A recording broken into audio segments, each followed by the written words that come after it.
Bom, queria apresentar então meu amigo de longa data, o professor Fabrício Maciel, da Universidade Federal Fluminense. O Fabrício ele é professor de teoria sociológica, né, na Universidade Federal Fluminense, mas ele também é membro, né, do curso de pós-graduação em Sociologia Política da minha universidade de egresso, a quem eu tenho tanta saudade, a UENF, né, a Universidade Estadual do Norte e Fluminense, também uma universidade como a UNB, criada pelo saudoso Darcy Ribeiro, como vocês sabem, né? Eu, inclusive, sou da segunda turma da UENF, eu tive algum contato com o Darcy ainda. O Darcy ele deu a aula inaugural no meu ano, né? Ele já estava bem debilitado, já estava ali naquela situação de fim de vida, né? Mas com muito vigor, com muita energia, né? O Fabrício também ele fez um pós-doutorado em sociologia na Universidade de Humboldt, na Alemanha, né? Ele também é bolsista de produtividade do CNPq e ele também escreveu um livro que eu tenho também, um livro com dedicatória do autor, A Nova Sociedade Mundial do Trabalho para Além de Centro e Periferia, que saiu em 2014, se eu não me engano, pela Ana Blume. É isso, Xará? Exato. Né? O Fabrício ele está organizando um dossiê também aqui para a nossa revista Sociedade e Estado, que é o dossiê sobre o capitalismo contemporâneo. Eu não me lembro o título, Xará. Se chama Multiplicidade de Interpretações do Capitalismo Contemporâneo. Isso mesmo. Que está organizando ele com a professora Patrícia Matos. É isso mesmo, da Universidade Federal de São João del Rei. Né? Então, o Fabrício está lançando hoje aqui com a gente o livro Brasil Nação, né? Como a ideologia, a construção retórica e sociopolítica da identidade nacional, que é fruto da sua dissertação de mestrado. É isso, Xará? Na verdade, a primeira versão, né, foi a monografia de A graduação. monografia. Aham. Mas aí depois, quando ele foi publicado, já foi uma nova versão e essa aí já é uma terceira versão bem modificada. Entendi. Se alguém quiser comprar, ele saiu pela Autografia, né? Que é a editora Autografia, e ele tem prefácio do professor Gessé Souza, né? Quem quiser comprar, Fabrício, se você puder colocar na barra de chat aqui o link, Aham. né? Porque aí as pessoas podem adquirir esse livro que eu li e eu inclusive eu coloquei como bibliografia do meu curso de pensamento social brasileiro, né? E a gente pôde debater um pouco os temas que estavam na segunda, né? Na segunda edição do livro. E agora a gente trouxe o professor Fabrício aqui para que a gente discuta com ele também os temas que agora vieram a compor a terceira edição do livro, né? Quer dizer, um livro que já está em terceira edição desde quando foi lançado. É a segunda, né, Xará? Só para não confundir. Desculpe, É, essa é a segunda, é, exatamente. a primeira que eu quis dizer foi a monografia, mas quando o livro foi publicado, ele já é um outro trabalho bastante Já diferente, era né, que é a primeira edição. E isso, agora essa é uma de segunda bem ampliada, né, com pós-fácil. isso. Bom, então é isso. Esse é mais um evento, né, organizado pelo Grupo Tatá, Conhecimento, Ciências e Tecnologias, aqui da Universidade de Brasília, vinculado ao programa de pós-graduação em Sociologia.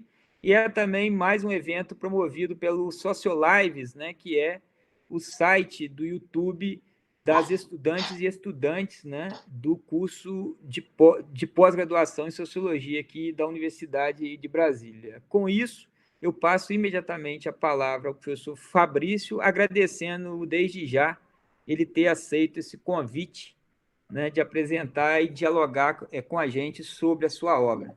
Muito obrigado, Fabrício. Bem, eu que agradeço a você, meu querido Xará. Eu quero... Deixa eu só me achar aqui que essas tecnologias, né? Deixa eu ver aqui o melhor formato aqui, para a gente se ver melhor aí. Eu quero... Pronto. Para mim é um prazer estar aqui, né? Uma honra, fiquei muito feliz com o convite.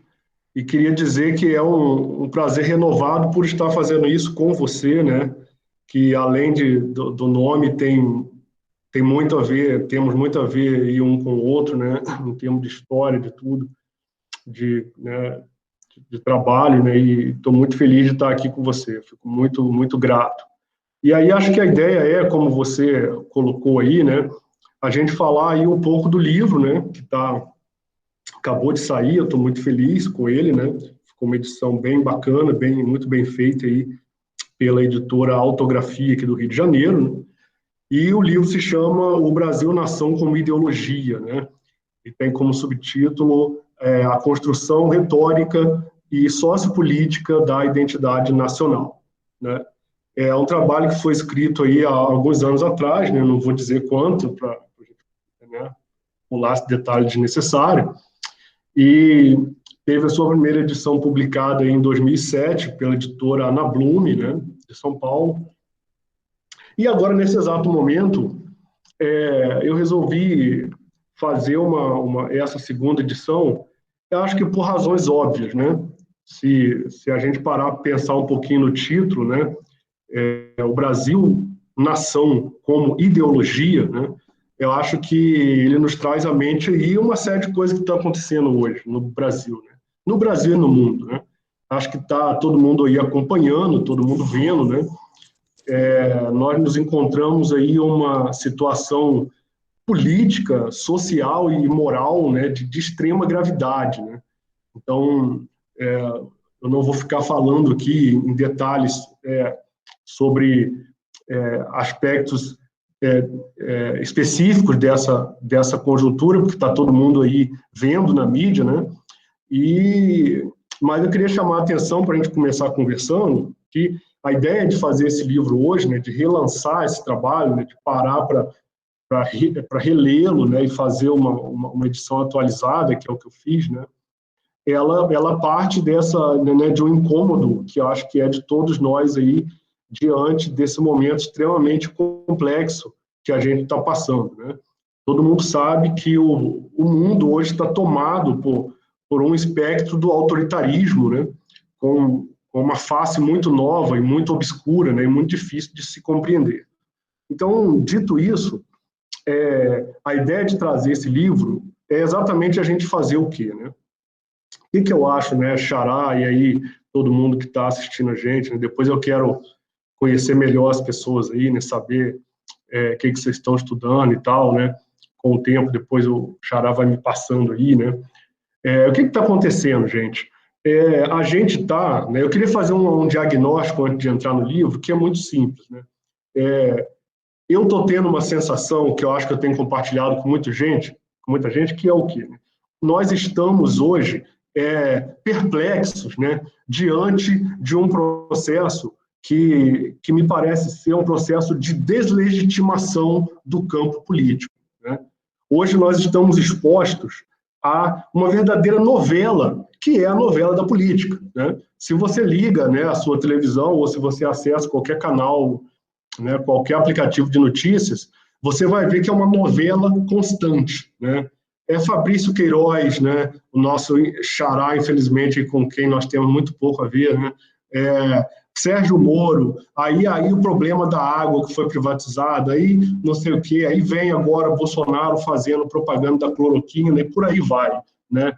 Ou seja, nós estamos presos, totalmente presos, né? E é difícil para cada um de nós sair disso, por conta de um teatro que está montado, né? Uma cena, um cenário que está montado, que coloca todo o foco na política. A provocação que eu queria fazer para esse nosso bate-papo aqui é que isso é algo que me parece proposital e é algo que tira o foco das verdadeiras questões, né? Eu, particularmente, acompanho a CNN, você liga a TV e você fica acompanhando a novela, né? Cada semana tem um episódio diferente.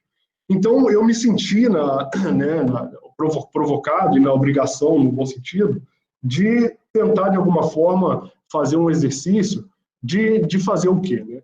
De alguma maneira, trazer esse livro para que ele seja, de alguma forma, uma contribuição para o quê? Né?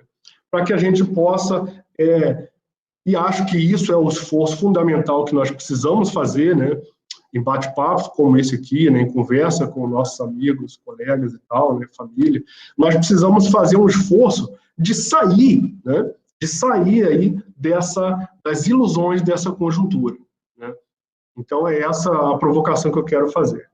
Precisamos sair dessa novela e tentar enxergar um pouquinho além. Né? E aí, como que a gente faz isso? Né? Aí entra o meu esforço aqui com esse meu livro. Nós precisamos, dentre outras coisas, tentar rever a história do Brasil e tentar ver o que ela tem a nos ensinar sobre esse presente tão confuso. Né? Não por acaso, gente, o conceito de ideologia, ele tem sido o conceito mais banalizado hoje na esfera pública brasileira, né? E isso parte do próprio campo político. Nós sabemos aí que o conceito de ideologia ele é um dos mais importantes das ciências sociais, né? Desde o próprio Marx, né? Passando aí por várias gerações de autores, né? E hoje você tem o uso do conceito de ideologia de forma distorcida, né? Quer dizer, você pode relativizar tudo, você pode dizer que tudo é ideológico, né? A gente chega num contexto muito estranho, no qual o governo atual montado em uma ideologia, quer dizer, extremamente meritocrática, né? Ele faz o quê? Ele vai dizer que ele é neutro, né? Se vocês forem ler aí, por exemplo, né, o discurso de posse do Bolsonaro e várias falas dele, né? Vocês vão ver que ele defende aí um posicionamento muito claro pró-mercado, né? Ultra meritocrático, né? Em favor do grande empresariado, em favor da elite, né? E, ao mesmo tempo, tem a coragem de dizer que isso é neutro, e que ideológico é a esquerda, ou o campo progressista, né? Ou o feminismo, ou os movimentos negros, né? Ou seja, isso é um profundo absurdo, né? Como é que alguém pode evocar uma neutralidade dessa maneira? Né?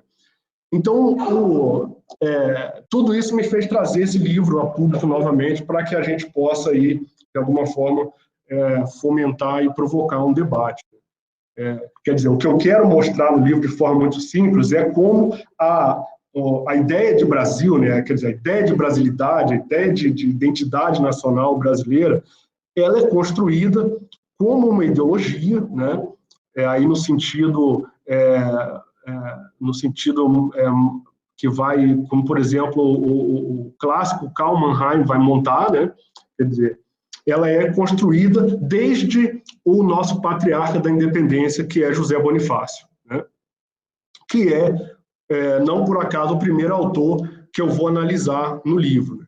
Então eu vou falar brevemente dos autores que eu analiso, né, para tentar mostrar isso, e eles compõem, na verdade, os capítulos, né, a sequência do livro, e vou tentar falar também do momento histórico no qual eles se situam de forma muito simples, como o Mannheim sugere. Né? Ou seja, você perceber a ideologia como o quê? A ideologia é um conceito muito sério, né? Não tem nada a ver com essas distorções que têm sido feitas hoje. Né? Ela tem a ver com as representações que as pessoas, que as classes sociais, né, e que os grupos têm a partir do seu lugar no mundo. Né? Então, todos esses autores aqui têm uma razão de ser para dizer o que disseram, né? E essa razão não é subjetiva, né? Ela precisa ser situada, né, no tempo, no contexto, né? Quer dizer, e no lugar social, em resumo, onde esses autores e autoras, né, se encontram. Então, no caso do Bonifácio, gente, já adiantando, o que ele faz? Né? Quem é José Bonifácio? Né? Que é o que eu trato no primeiro capítulo. Ele é o nosso conhecido, né, auto-intitulado patriarca da independência do Brasil, né? Tutor dos filhos de Dom Pedro I, né? E um homem público extremamente poderoso, né? No momento dele. Né? O que Bonifácio faz? ele é a figura pública que ele vai administrar, né, a transição do Brasil dependente de Portugal para o Brasil independente em termos jurídicos e políticos. E aí, nesse contexto, o que ele precisa fazer? Ele mesmo, que era um intelectual e uma figura, né, um político, figura pública, ele precisa montar o mito, né? Então, 100 anos antes de Gilberto Freire, por exemplo, né, mais ou menos 100 anos antes de Freire montar, como nós sabemos aí, né, ou montar de forma mais acabada o mito da brasilidade no seu conhecido Casa Grande Senzala, o José Bonifácio já tinha colocado lá nos escritos públicos dele, né, direcionados ali para a elite portuguesa, de herança portuguesa, que queria ficar no Brasil, né, todos os elementos da brasilidade, né, que nós somos um povo bom, um povo amoroso, né, um povo mestiço, né, um povo domesticado, né, hospitaleiro, toda essa coisa, né, que se atribui à personalidade do brasileiro. E aí um ponto que é importante para a gente tentar trazer para hoje é o quê? Né? É que José Bonifácio, ele vai montar, gente, uma ideia de nação que ela é uma ideia abstrata, né? A nação, ela se monta como um ente abstrato que se coloca acima das diferenças sociais. Né? Então, por exemplo, ele vai tratar o branco de origem europeia como sendo o grupo que deveria ser a vanguarda, né, das conduções dos assuntos brasileiros. Né? Vai tratar o negro como sendo docilizado, né, e precisando de tutela. Vai tratar o índio como imbecilizado, né, incapaz, tolo, né, incapaz de cuidar dos seus próprios assuntos, e tudo isso. E aí a questão, ela é complexa, né, porque, de fato, ele precisa montar uma coisa naquele momento. E aí a gente precisa entender. Bem, a importância, né, de pensar isso, ela tem a ver, por exemplo, né, só para vocês entenderem, com uma análise que eu vou fazer aqui no pós-fácil do livro, né, dessa nova edição, que é o quê? Né? Gente, pensem no slogan do governo Jair Bolsonaro, né? Brasil acima de tudo, né? E Deus acima de todos.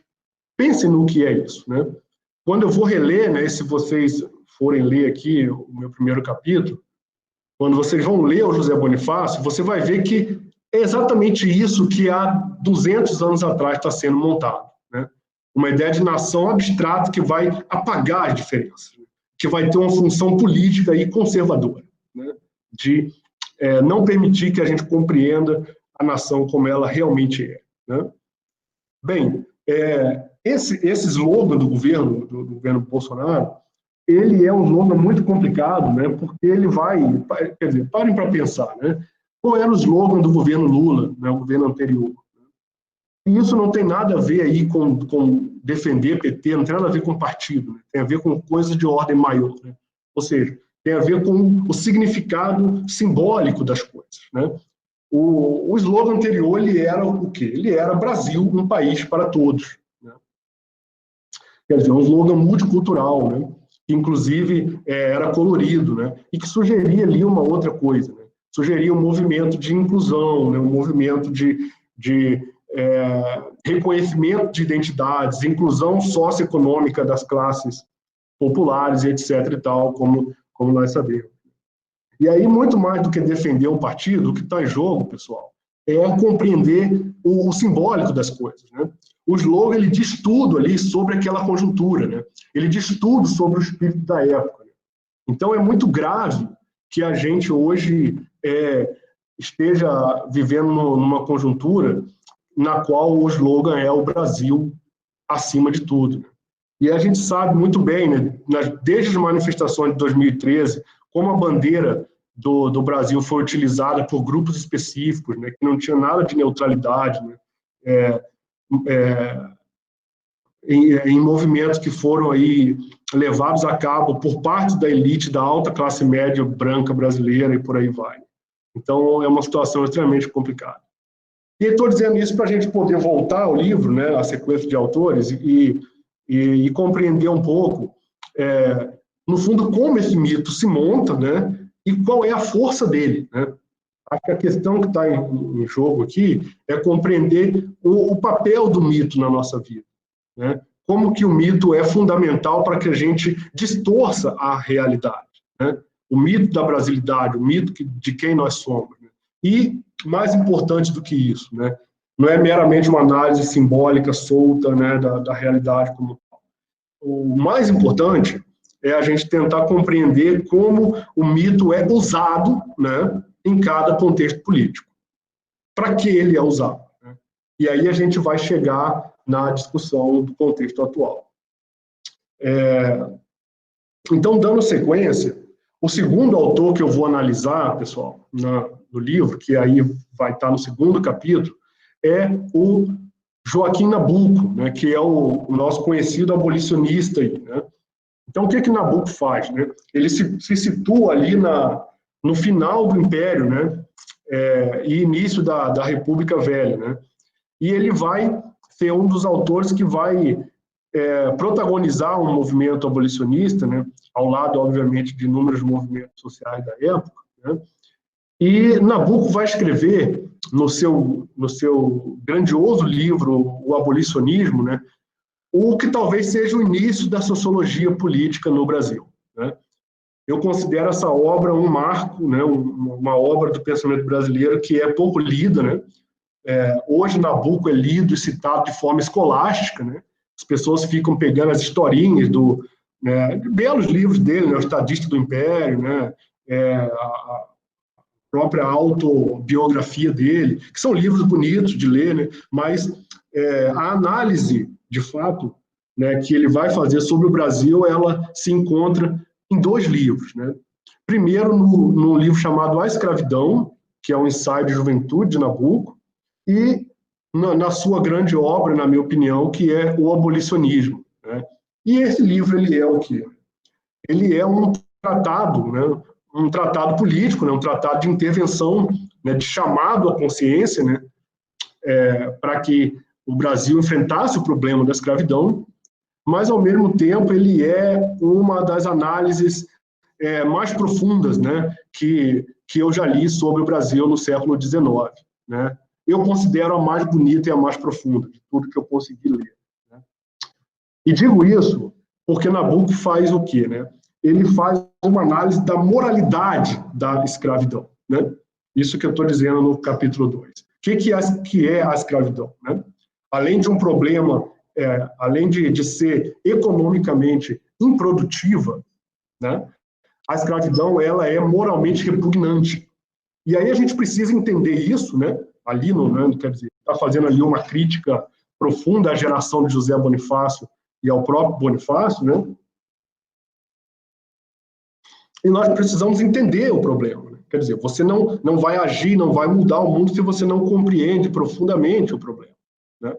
E aí o que Nabuco está dizendo? Olha, isso aqui é o seguinte, em resumo, né? Você tem uma elite parasita, né? Uma elite que ela é o quê? Ela é acomodada, ela é preguiçosa, né? E ela só é assim porque você tem uma massa de pessoas aí que é explorada, né? Que é brutalmente explorada para fazer todo o trabalho, de fato, da sociedade, né? E o mito da brasilidade é fundamental nisso, né? Fazendo os negros acreditarem que eles, por serem não cristãos, são uma raça inferior e etc. e tal, né? Então, Nabuco, ele faz a primeira análise, né, do problema da escravidão, e não só, né, também do problema, quer dizer, de forma mais complexa, do que é o Brasil, né? Ou seja, você tem ali raça, classe, gênero como elementos que já estão presentes na análise e como sendo um só problema empírico, né, que precisava ser enfrentado e que ainda precisa ser enfrentado, né? Hoje nós estamos vendo aí, né, a questão do racismo, ela está em evidência no mundo inteiro, né? Acho que vocês estão acompanhando aí, assim como eu, né? Tivemos aí a trágica cena do policial branco norte-americano, né, que sufocou até a morte o George Floyd, né, um cidadão negro, né? E teria aí inúmeros exemplos nessa direção, né? No Brasil também, teria aí inúmeros exemplos cotidianos sobre isso. E aí o ponto, né, que eu acho que precisa ser enfrentado é que, de alguma forma, nós estamos simplificando todo o problema em torno do racismo, né?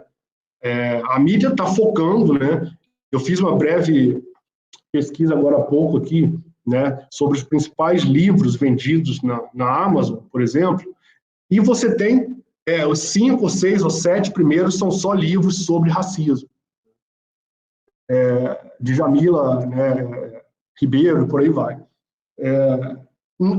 Não que seja errado, que as pessoas não tenham que ler, não é isso, né? Quer dizer, o que me parece é que a gente está esquecendo aí, né, e eu quero fazer essa provocação porque ela, de alguma forma, surge aqui em todos os autores que eu estou debatendo no meu livro, para o fato de que a gente precisa pensar raça, classe e gênero de forma conjugada, né? Como sendo um só problema, como sendo o grande problema da desigualdade brasileira, né? E agora essa simplificação em cima do racismo, ela faz você não compreender profundamente como as coisas funcionam, né? Como você tem uma elite, por exemplo, que não é necessariamente branca, né, dependendo do país, e que vai reproduzir critérios capitalistas de dominação, por exemplo, né, e que vai fazer com que a gente se encontre em uma situação bem profunda. Bem, o problema raça, classe e gênero, ele já surge, né, nesses autores lá no século XIX, se a gente for ler com calma, né? Já desde Bonifácio, você tem uma raça, né, branca, né, se a gente puder usar esse termo, que só consegue fazer o que fez e conduzir os assuntos do país sem construir uma nação igualitária, porque ela se encontra também em uma situação de classe dominante, né? Uma situação que a permite conduzir os assuntos dessa forma. E aí você precisa entender a economia e a moralidade da escravidão, que, no fundo, é o que o Nabucco vai permitir a gente aí a fazer em grande medida. Bem, na sequência, eu entro no Gilberto Freire, que é um autor que a gente, obviamente, não pode ignorar, né? E um autor, quer dizer, muito conhecido, e, quer dizer, você não pode falar da brasilidade sem passar por ele. E aí, ao mesmo tempo, é muito fácil e muito difícil você estudar o Freire, né? Porque hoje nós já temos concepções muito formadas dele, né? Ou você adere à crítica de que é o mito da democracia racial, não sei o quê, né? E, quer dizer, ou você bate nesse cachorro morto, que já vem sendo criticado seriamente desde lá de trás, né? De autores como Florestan Fernandes e Ottaviani, por exemplo, ou você tenta fazer uma leitura mais distanciada, né, do Freire, e ver que ele também, além de montar, obviamente, toda essa coisa ideológica que nós conhecemos, ele também nos fornece elementos para que a gente compreenda o Brasil, né? É um autor mais complexo do que essa crítica, né, de que, quer dizer, é o cara da Casa Grande, que não sei o quê, né, que fez e aconteceu e tal, né? Nós sabemos que Casa Grande Senzala é quase isso, quase um romance, né? Mas se você pega Sobrados e Mucambos, Ordem e Progresso, os livros da sequência, né, do Freire, você vai ver que ele é um autor extremamente importante e complexo, né? Então, em resumo, além da crítica à ideologia, que eu obviamente faço aqui citando vários autores clássicos, né? Carlos Guilherme Mota, Dante Moreira Leite, né? Renato Ortiz, Gessé Souza e por aí vai, a gente precisa também reconhecer que o Freire ele coloca o problema, né? E aí você tem, mais uma vez, o problema que é o quê? Você tem um encontro empírico de 3 grupos sociais, se você não quiser chamar de raça, né? Mas 3 grupos sociais que são, sim, distintos, e que têm origem distintas, né? Que têm hábitos distintos, se você quiser usar um conceito mais contemporâneo, né? E que vão, de alguma forma, precisar conviver. Tem violência, sim, quer dizer, tem, né, dominação, sim, né, um monte de autor já disse isso, mas você tem um problema posto, né? E você tem, por exemplo, o problema do machismo, né, explicitado em Gilberto Freire de forma ambígua, né? Então, é um autor que ele também tem algo a dizer aí, né? Quer dizer, não por acaso um dos nossos clássicos. E aí o problema, mais uma vez, é compreender como o mito, né, quer dizer, como a ideologia, né, ela, de alguma forma, ela floreia a realidade, mas ela é confusa E ela tem eficácia, gente, exatamente porque ela, de alguma forma, mobiliza elementos da realidade, né? A ideologia não é, como Marx percebia, né? Apesar de todo o brilhantismo do Marx, ela não é simplesmente a distorção da realidade, né? Ela não é simplesmente como se você tivesse numa viagem de ácido ou de qualquer outra droga que você está num outro plano e tal, né? Quer dizer, não é isso, né? Se você pega noções mais sofisticadas, né, e se você pega a análise dos mitos nacionais que estão em autores como Benedict Anderson, né, Perry Anderson, o próprio Hobsbawm, né, você vai ver que o mito, ele de alguma forma, ele edita a realidade, né? Ele não é uma mentira total. E é exatamente por isso que a gente acredita nele, né? Se você chegar para o povo brasileiro, né, para uma pessoa qualquer e falar, brasileiro é um povo amistoso, legal? Sim, é. Ele não está errado, né? Ele está falando uma coisa que de fato tem a ver com a nossa conduta cotidiana. Você não pode essencializar isso, transformar isso num mito. Mas alguns aspectos do comportamento do povo, vocês estão entendendo? De fato, ele é mobilizado pela ideologia. Senão, Bolsonaro não conseguiria falar com as pessoas e manter esse público que ele mantém até agora, né? O próprio Lula, ali atrás, num outro contexto, não teria conseguido mobilizar por um outro caminho, obviamente, né? Que é moralmente superior a tudo que a gente está passando hoje, né? Mas analiticamente é parecido no sentido de que ele não teria conseguido mobilizar a atenção das pessoas, né, o voto, etc. e tal, com todo o seu carisma, como ele fez e ainda faz um pouco.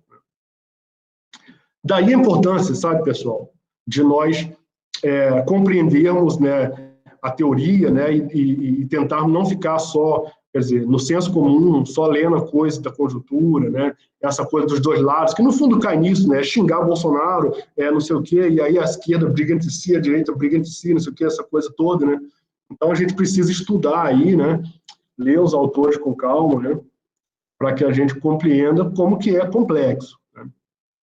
E aí o Freire, ele monta essa complexidade, né. Ele é o grande autor, né, muito mais do que Sérgio Buarque, que vem depois, né, que eu não analiso no livro porque eu foco no Freire, né.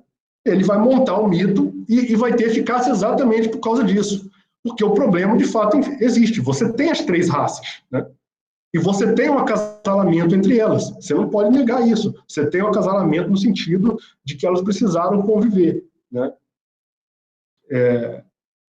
E você tem, obviamente, a crítica de que boa parte disso foi dominação, foi tudo que a crítica ao Freire já disse, né? Foi e é, né? Bem, na sequência, eu entro num debate mais contemporâneo, que vai aí, né, tem muito a ver com o Freire, que é o debate entre o Roberto da Mata e o Gessé Souza, né? Acho que vocês estão também vendo aí, né? O Gessé hoje é um autor que tem se posicionado aí muito claramente, né, num debate público, né, e a crítica dele ao da Mata é bem conhecida, né. Então eu tento reproduzi-la de forma crítica, no sentido de mostrar como que o da Mata ele vai fazer o quê, né. Aí num contexto já posterior, né, quer dizer, enquanto você tem Freire ali no contexto de Getúlio Vargas, né, quer dizer, num contexto no qual você tem o início da sociedade industrial no Brasil, né, que no fundo é isso, né, a ampliação da industrialização, né, a ampliação da urbanização, né, a construção de direitos trabalhistas, né, que estão sendo hoje desconstruídos, né. Você vai ter ali no da Mata um contexto posterior, que já é o contexto da ditadura militar. Ou seja, todo um projeto de nação que, de alguma forma, começa na década de 30 no Brasil, e reflete todo um contexto internacional, ele vai ser sacrificado com o golpe de 64, né? E aí você tem o contexto da ditadura, e em plena ditadura, da Mata faz o quê? Ele escreve Carnavais, Malandros e Heróis, né, dentre outras obras, voltando com todas as teses do Freire, né? Quer dizer, essa coisa da política, das instituições, né? Isso é um Brasil feio, né? É um Brasil oficial, é um Brasil não sei o quê. Então, o que nós precisamos fazer? Nós precisamos olhar para o povo, né? Olhar para o Brasil do cotidiano, da rotina, toda a coisa toda que vocês conhecem, né? Da tese dele, do você sabe com quem está falando. E isso é problemático, né? Isso é extremamente conservador, querendo ele ou não, porque ele tira o foco de tudo que tinha que ser criticado, né? Quer dizer, na ditadura. É como se hoje a gente fizesse a mesma coisa. Não, tá aí, quer dizer, o mundo está pegando fogo e você vai e escreve uma tese dizendo que o brasileiro é legal, vocês estão entendendo? O brasileiro é bacana e tal. Isso leva a quê, né? Isso leva a uma construção de uma opinião de uma opinião pública que vai aceitar o mundo como ele é, né? Quer dizer, passivamente aceitar o mundo como ele é, né? No fundo é o que o Da Mata faz no contexto da ditadura, né? Quer dizer, o elogio do brasileiro em plena ditadura militar, quando a gente tinha que ressaltar as possibilidades aí, né, de crítica, né, de movimentos sociais e etc. e tal, né? Então o Gessé vai, quer dizer, isso eu que estou dizendo, né, não é o Gessé, mas o Gessé vai fazer a sua conhecida crítica aí ao fato que Da Mata teria reproduzido muito mais o senso comum do brasileiro, né, do que feito uma crítica a nossa gramática, né, social, como ele vai dizer. E aí a provocação que eu acho que vale, né, ao próprio Gessé hoje, inclusive eu fiz um debate com ele há pouco tempo e coloquei essas provocações para ele, né, vai no sentido de como a gente pode ser crítico hoje, né, no lugar onde ele se encontra e onde outros autores na esfera pública brasileira também se encontram, né? Ou seja, o próprio Gessé tem colocado hoje o foco muito mais no racismo, né? Indo aí de encontro a todo um coro que tem que ser montado hoje e tem mudado um pouco, né? Na minha opinião, o seu posicionamento em respeito às suas obras mais de juventude, né? Nas quais ele, por exemplo, criticava o paradigma da raça, né, e colocava enfoque no paradigma da classe, né? Ou seja, chamando a atenção que a gente precisa pensar classe e raça, né? Hoje parece que ele mudou um pouco o tom, né, nos últimos livros, especialmente no seu best-seller A Elite do Atraso, né? E aí nós precisamos problematizar isso também, né? Bem, por fim, pessoal, no capítulo 5, eu vou discutir um livro muito interessante da Marilena Chauí, que se chama Brasil, Mito Fundador e Sociedade Autoritária, né? Esse título me chamou muito a atenção, né? E esse livrinho ele é muito provocativo, porque ele é escrito ali no contexto dos 500 anos do descobrimento aí do Brasil, né? E a Chauí é uma figura extremamente inteligente, né? E aí eu estou falando aqui da autora anterior ao contexto aí do petismo, né? O livro é publicado em 2000, né? Então anterior a toda essa coisa que ela e o Gessé e outros, né, entraram de bater na classe média e tal, toda essa coisa do discurso afinado aí, ó, consciente ou não afinado ao PT, né? O ponto aqui, eu estou dizendo isso mais uma vez para ressaltar o valor da discussão, no certo sentido, pura, né? O ponto aqui é que ela vai escrever um belo livro sobre o mito da brasilidade, né? Um livrinho com o qual eu muito aprendi. E aí, ao mesmo tempo, né, eu fiquei me debatendo e a crítica que eu faço a Chauí vai no sentido de que ela, com toda a sua inteligência, né, nesse belo livro, ela reproduz um dos principais equívocos, na minha opinião, sobre o Brasil, né, que é a tese de um suposto autoritarismo que é nosso, né, que é só nosso. Acho isso muito grave, sabe, pessoal? Pelo seguinte, a gente teve, inclusive, aí a Lilia Schwartz, que é uma autora também bastante conhecida da gente, ela lançou há pouco tempo aí um livro que é exatamente sobre o autoritarismo brasileiro, e ele vai na mesma toada, né? Ele vai na mesma direção, que é o quê? Você faz uma reconstrução histórica, uma bela análise, você lê todos esses autores que eu li aqui, e aí eu estou lidando com autores, né, extremamente inteligentes, né, com quem eu muito aprendi, mas no final fica a tese de que de alguma forma, nós temos o autoritarismo que é nosso. Eu discordo profundamente disso, acho que é uma tese perigosa, né? E discordo por uma série de razões, né? Primeiro, se vocês observarem hoje, vocês vão ver que o mundo está dominado pelo autoritarismo, né? Não existe presidente mais autoritário do que Donald Trump, né? Não existe condução autoritária dos assuntos pior do que a dos Estados Unidos da América, né? Se vocês pegam no plano da teoria, eu aprendi com o grande Wright Mills, né? Um dos sociólogos mais importantes, na minha opinião, né? Talvez o maior, né? O meu preferido, talvez, no seu grande livro chamado Elite do Poder, né? Que o principal traço do capitalismo norte-americano, já nos anos 50, é o autoritarismo, né? O capitalismo, ele é autoritário, né? E, quer dizer, ele não é democrático, né? O Mills encerra o seu livro de forma muito trágica, aludindo à imoralidade das elites, né? A forma como elas mesclam público e privado, né? Ou seja, isso não tem nada a ver com a essência brasileira, sabe, pessoal? Isso não tem nada a ver com a essência da América Latina, né? Como a gente vai ter aí em várias teses da ciência política, né? Que tem populismo na América Latina, tradição autoritária. Não, isso está completamente equivocado, né? Basta você ler autores de fora do Brasil para você ver isso. O capitalismo é autoritário, né?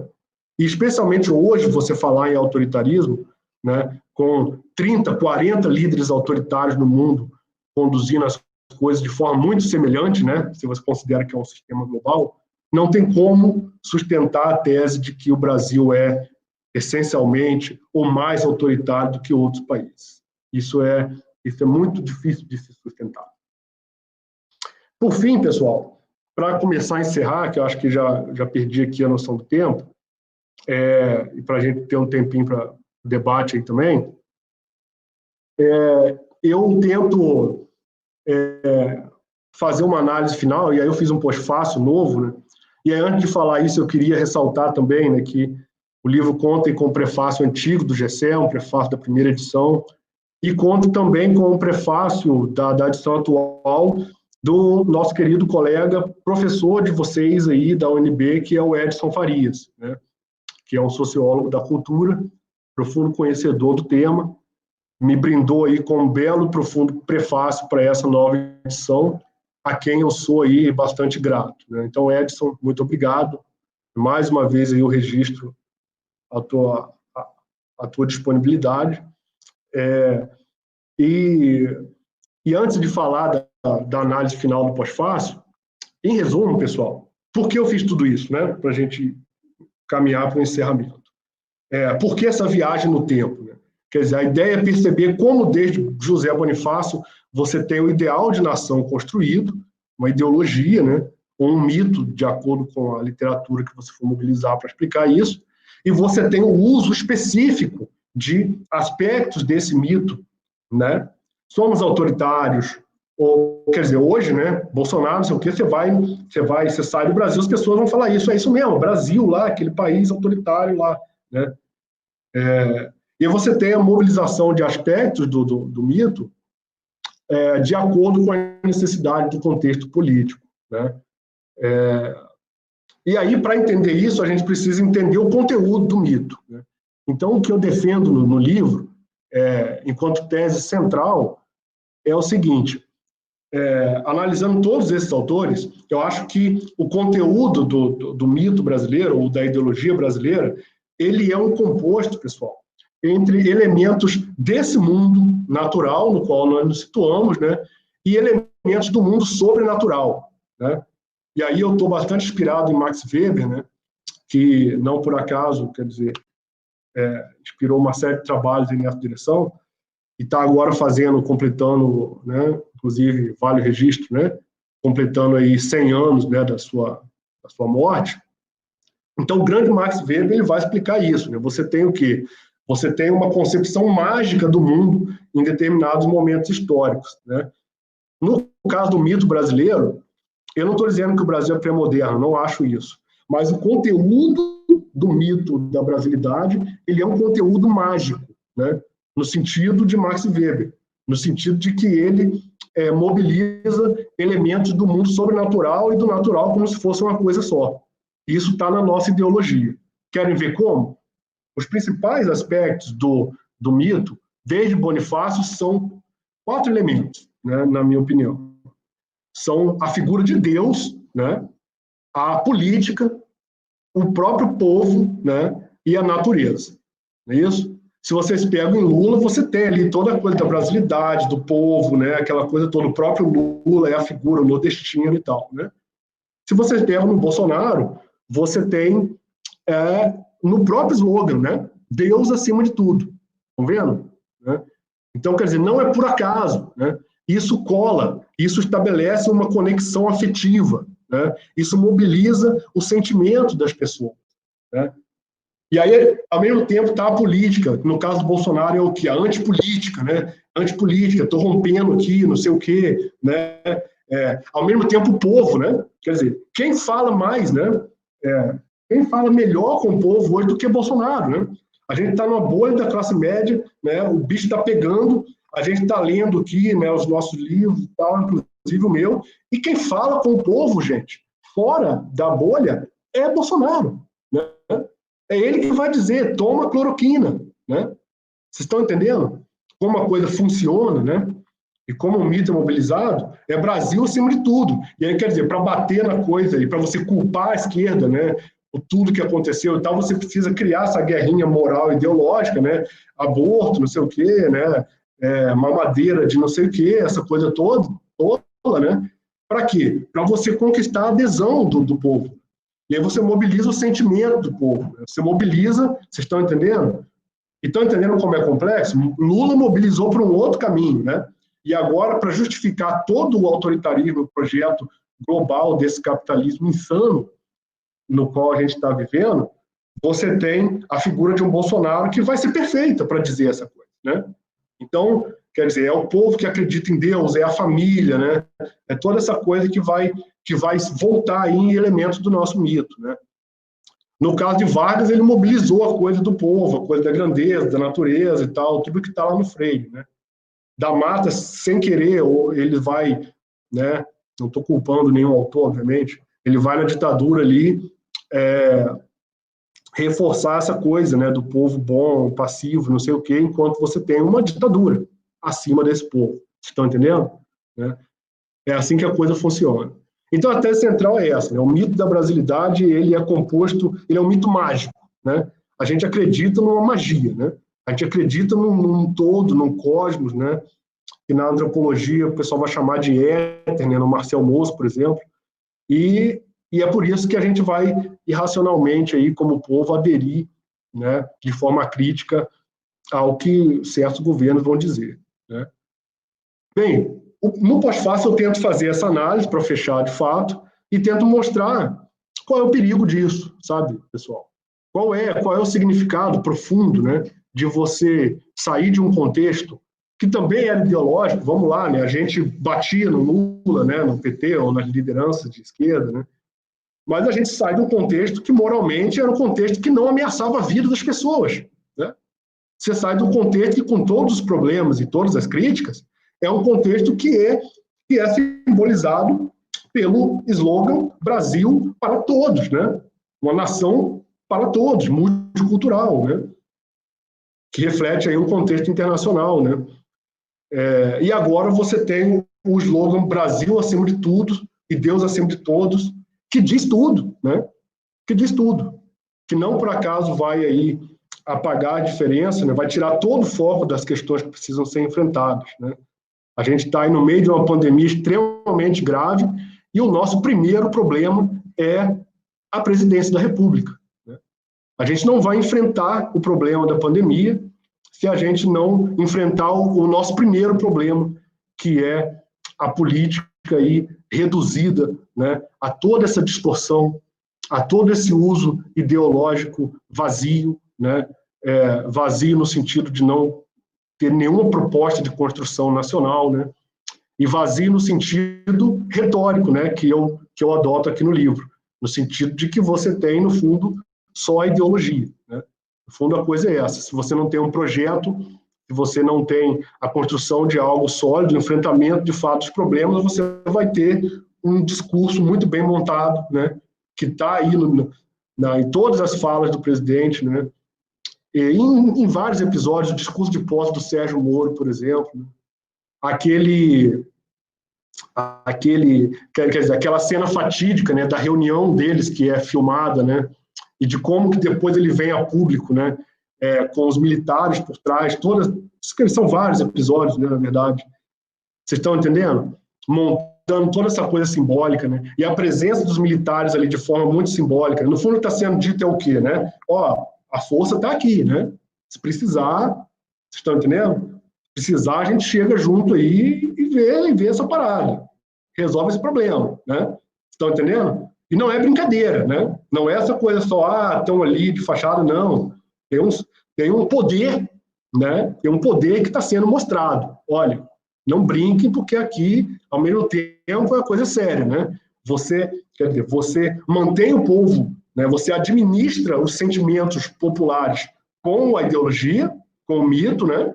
Brasil acima de tudo, quer dizer, supostamente neutro, né? Aqui não tem negócio de feminismo, não tem negócio de não sei o quê, aqui é neutro, a gente está falando para todo mundo. Você está entendendo, pessoal? Onde entra José Bonifácio, lá atrás, né? A ideia de nação em abstrato, acima das diferenças, é isso que está sendo feito, né? Então, um pouco nessa direção aí que eu queria conversar um pouco com vocês, e agora quero ouvi-los, né? Eu escrevi aqui no chat, né? Quem quiser o livro pode me escrever simplesmente, meu e-mail está aí, né? Podem pedir ao Bill. Eu tenho cópias impressas do livro. Tem o e-book também, que talvez fica mais fácil mandar, né? Mas para quem quiser, podem olhar aí no site da Amazon, da Livraria Travessa, aqui do Rio de Janeiro, né? E no próprio site da editora Autografia, que também é aqui do Rio, né? O e-book você compra bem fácil na Amazon. Mas podem também entrar em contato comigo. Tá bom, gente? Acho que é isso, acho que eu já estourei o tempo aqui. Muito obrigado. Vamos que vamos. É isso. Muito obrigado, Xará. Excelente exposição aí dos argumentos do livro.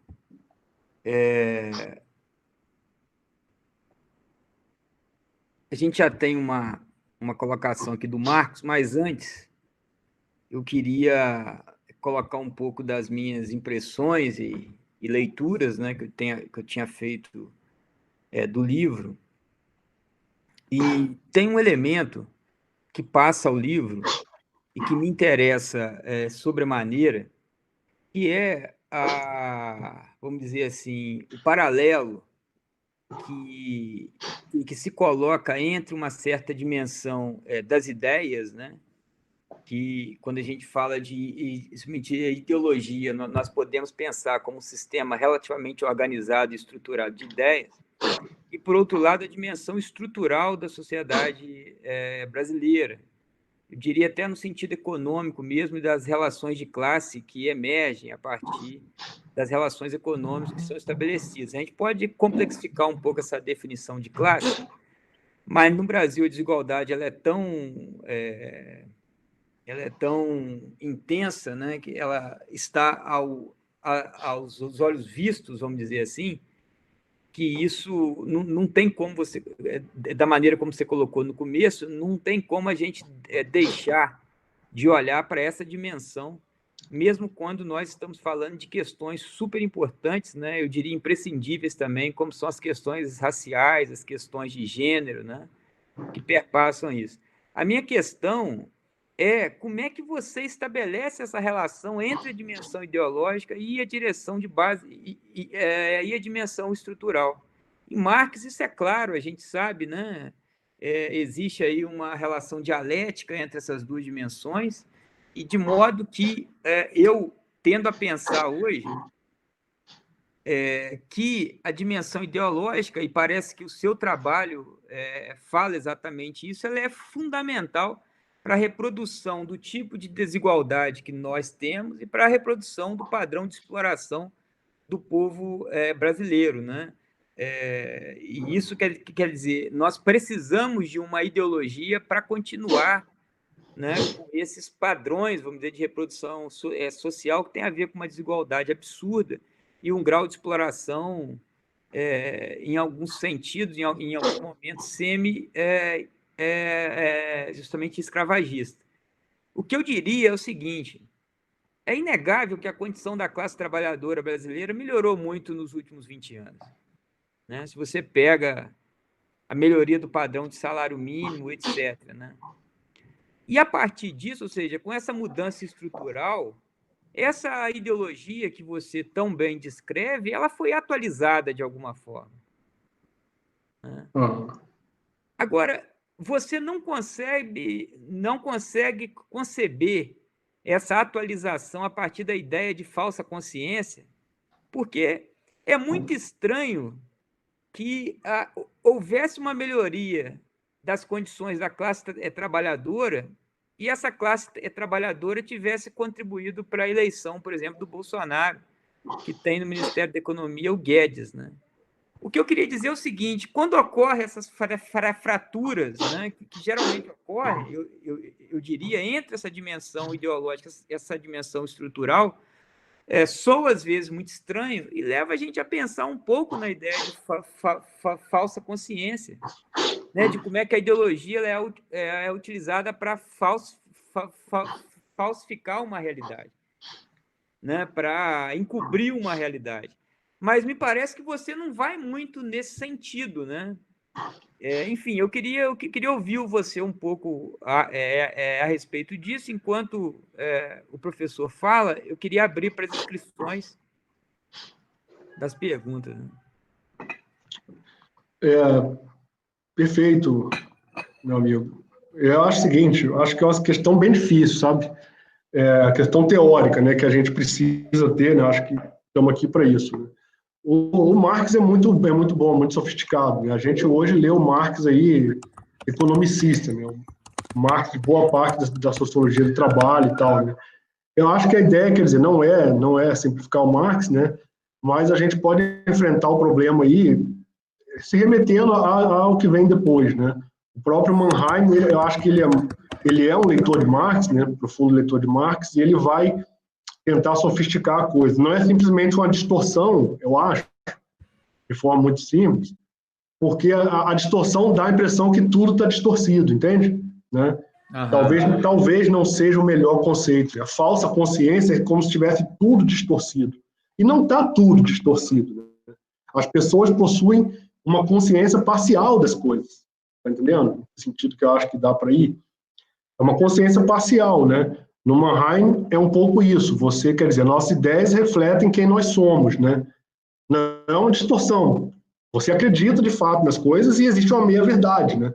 E você compreende a realidade muitas vezes de forma difusa, né? Com elementos se contradizendo, que é típico do pensamento mágico, né? Aí acho que eu estou muito mais influenciado pelo Weber do que pelo Marx nesse ponto. E daí eu tendo a achar que não é exatamente distorção, falsa consciência. Né? Falsa como se tivesse tudo falso. Né? No Manifesto Comunista parece assim, olha, está tudo falso, a gente tem que tirar a venda dos olhos. Não é bem assim, né? Acho que o olho está mais ou menos vendado. Né? E é por isso que é complicado, né? É confuso. Se você pega, por exemplo, você tocou muito bem aí, nos contextos, né? Aí você precisa falar, a gente precisa, né, pensar no contexto do PT e no contexto atual, né? Existia ali atrás quer dizer, houve, aí você tem números, né?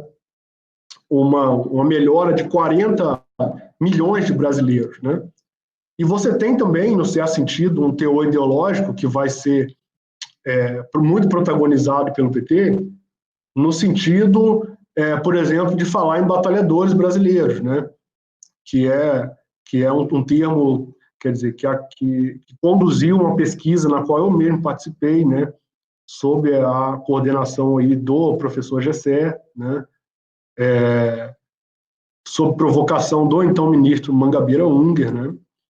Quer dizer, tem um teor ideológico, né? Então você tem ali o povo batalhador e tal, né?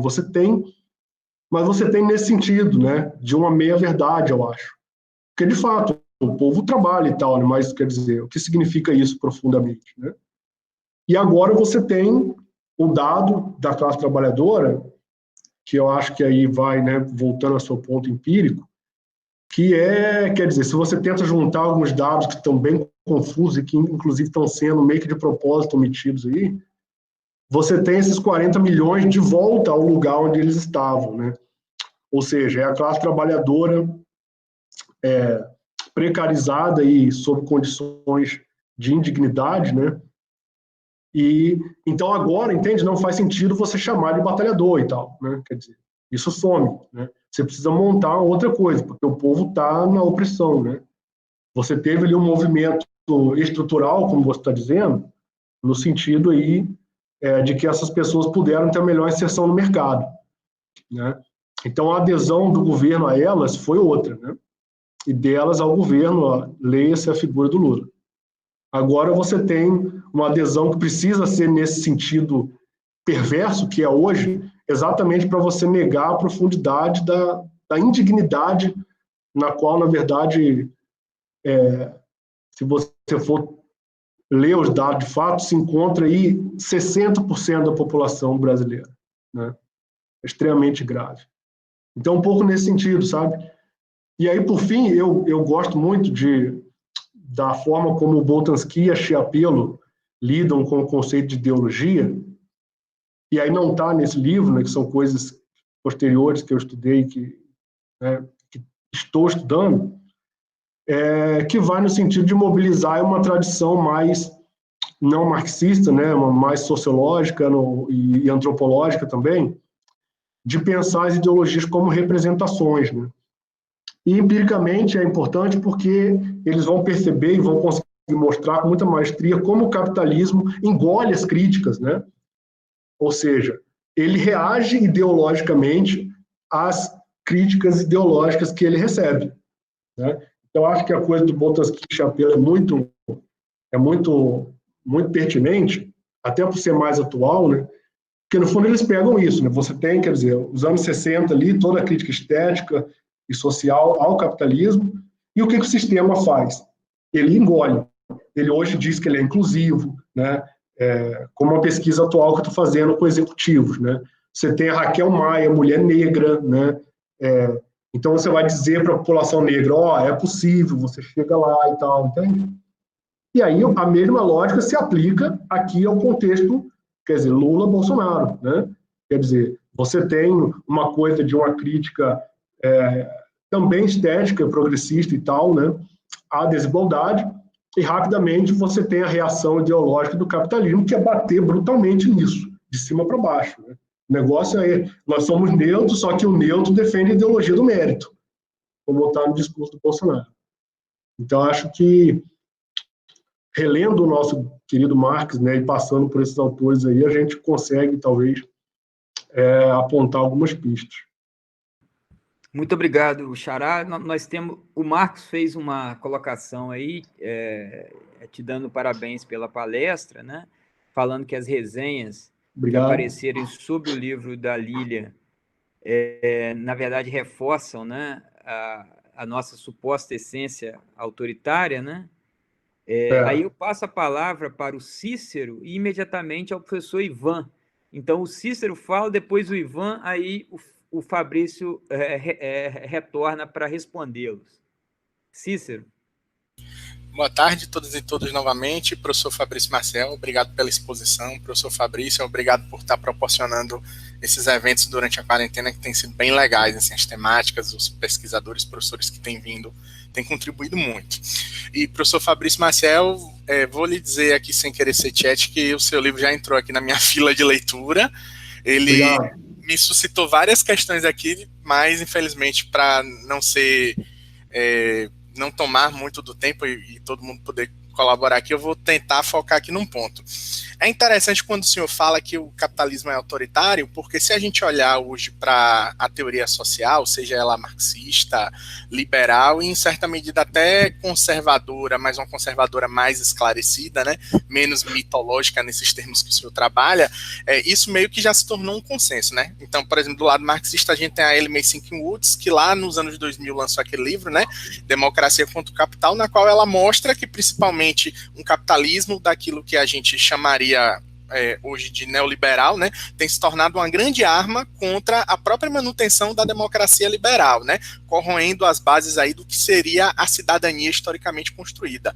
Por outro lado, recentemente, um autor que eu li ano passado, chamado Yan Shamuk, né, que ele é professor de Harvard, da ciência política, e que é liberal, ele faz a mesma crítica, só que do viés liberal, ele dizendo, olha, existem, né, relações espúrias entre o capitalismo de mercado, que seria esse capitalismo neoliberal, que vem corroendo os direitos civis, né, principalmente os direitos civis e sociais, né, dentro do espectro da cidadania, mas a cidadania de um modo como todo, que tem reforçado esse autoritarismo, né? Então, se por um lado, concordo com o senhor, o capitalismo enquanto processo social, econômico, histórico e cultural, ele é autoritário, ele necessitou do Estado, necessitou de guerras, da construção de Estados-nações, né, e de todo um processo subsequente de colonialismo e neocolonialismo.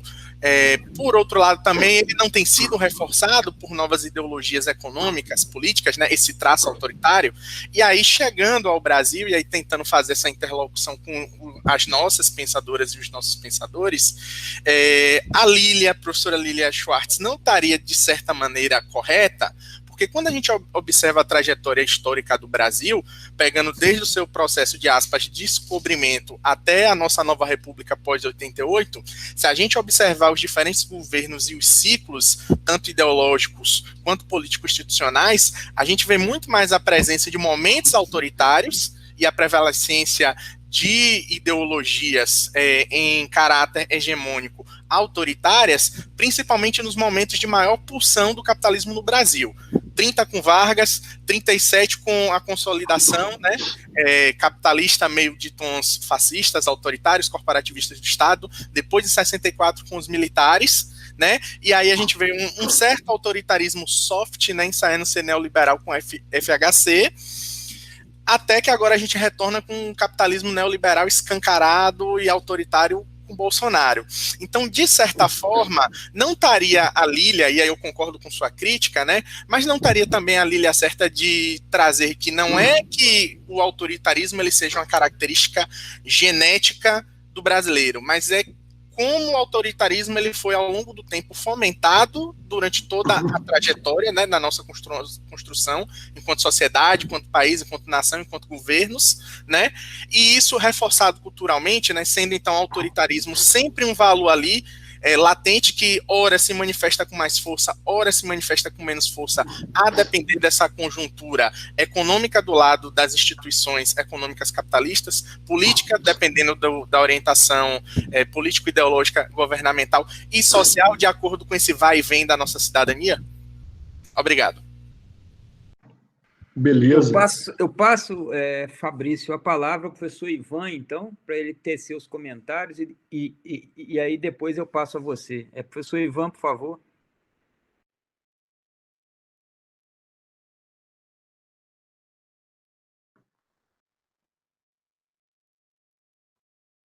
Estão me ouvindo agora? Não, o Fabrício está com o seu microfone está fechado, Fabrício. Oi, Ivan, estamos ouvindo. Estamos ouvindo. Tá ok, obrigado. Obrigado aos Fabrícios, né? Os dois aí proporcionar essa conversa. E eu queria trazer uma questão que é a seguinte. Eu me lembrei agora de um filme, ou não é uma live, é um filme sobre o Dalai Lama, em que ele, durante 30 anos, o Dalai Lama recebeu cientistas ocidentais e assim figuras importantes na ciência ocidental, procurando fazer uma tradução ou interpretar ou fazer alguma coisa que aproximasse a tradição científica ocidental do pensamento budista. Ele vem, então, ele faz uma tentativa durante 30 anos, consistente, né, anualmente, de fazer uma leitura, né, de um mundo que não está estrito aos conceitos, aos construtos e do edifício de conhecimento ocidental, né? E o que eu me pergunto, Fabrício, é se aqui no Brasil, né, se a gente tem condições de levar bem adiante interpretações do Brasil, se nós ficarmos restritos aos construtos do conhecimento ocidental. Quer dizer, toda a tradição da sociologia brasileira não toca, quer dizer, de certa forma, ela idealiza e acaba concedendo a ela uma pretensão de entendimento, quando nós temos aqui, né, não é só o budismo, nós temos aqui, e agora entrou, inclusive, em circulação assim, com maior visibilidade, né, autores como o Ailton Krenak, ou como o Davi Copenauer, que trazem outros elementos, quer dizer, que fariam perguntas, né, que não são, que se dirigem a coisas que nós vemos como naturalizadas, né? O que é desenvolvimento? Né? E eles vão responder, desenvolvimento é tratar um rio como um esgoto. Ou o que é autoritarismo? Né? Ou o que é democracia? Quer dizer, todos esses construtos ocidentais, eles podem ser estudados, né? Então, voltando à questão do Dalai Lama, né? Será que dá para interpretar o Brasil só dentro do Ocidente? É claro que não se trata de absorver ou adotar, por exemplo, e nem é isso que eles estão falando, né? Adotar uma leitura de mundo também restrita aos conceitos ou à cosmologia, que seria a palavra mais adequada, indígena. Mas se o Ocidente está vivendo uma espécie de ocaso, pelo menos epistemológico, no encontro com a China e com a Índia, né? Como é que nós vamos nos preparar para esse ocaso? Nós vamos simplesmente acompanhar esse ocaso, uma certa decadência e eleger outra metrópole como a China? Ou nós vamos conseguir fazer não é nem uma interpretação, mas um outro entendimento desse coletivo diverso que a gente chama Brasil, né?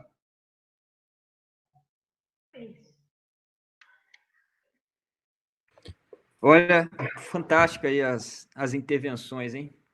Eu tenho o Jean escrito, mas eu vou deixar para o próximo bloco, que a pergunta do Ivan me trouxe também um outro questionamento. Aí eu passo imediatamente para o professor Fabrício, então, responder as indagações aí dos dois colegas anteriores.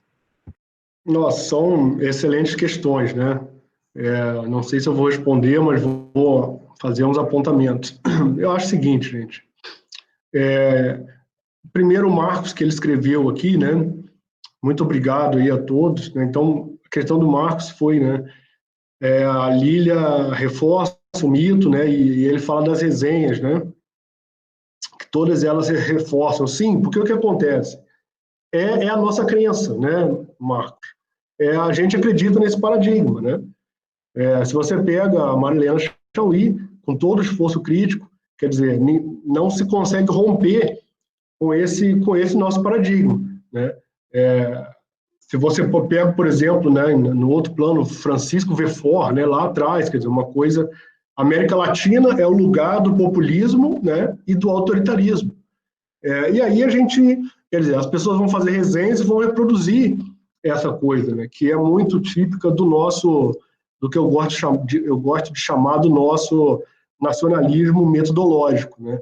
Quer dizer, você coloca umas ideias que colam, que são muito, né, interessantes, exatamente porque elas mexem com essa parte do mito no qual todos nós acreditamos, né? Quer dizer, se você é pesquisador, você também é um brasileiro, entende? Você também é uma pessoa socializada dentro desse mito, né? Então você precisa se esforçar a romper com ele, né? Da mesma forma que o Gessé, no outro plano vai provocar sobre aí, né, as ideias de patrimonialismo, de personalismo, né, que vão muito aí nessa direção. Ele foi muito feliz aí, o jovem Gessé, né, nessas críticas que ele fez. Então, a gente reproduz, né? E aí o que fazer para romper com isso, né? Que aí eu já entro na questão do Cícero, né? De alguma forma também na questão do Ivan, né? Quer dizer, o ponto agora é como romper com isso, né? Aí a gente precisa romper com isso que eu chamo de nacionalismo metodológico, né? Que é o quê? Né? Que é ver só a nossa história, né?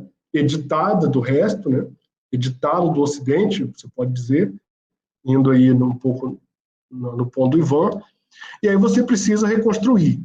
E uma boa maneira é você olhar para fora do Brasil, né? Quer dizer, se você pega um autor como Wright Mills, você vai ver que os Estados Unidos é antidemocrático, é autoritário, é patrimonialista, entende? Né, é personalista, é tudo, né? Tudo que a gente atribui apenas a nós, né?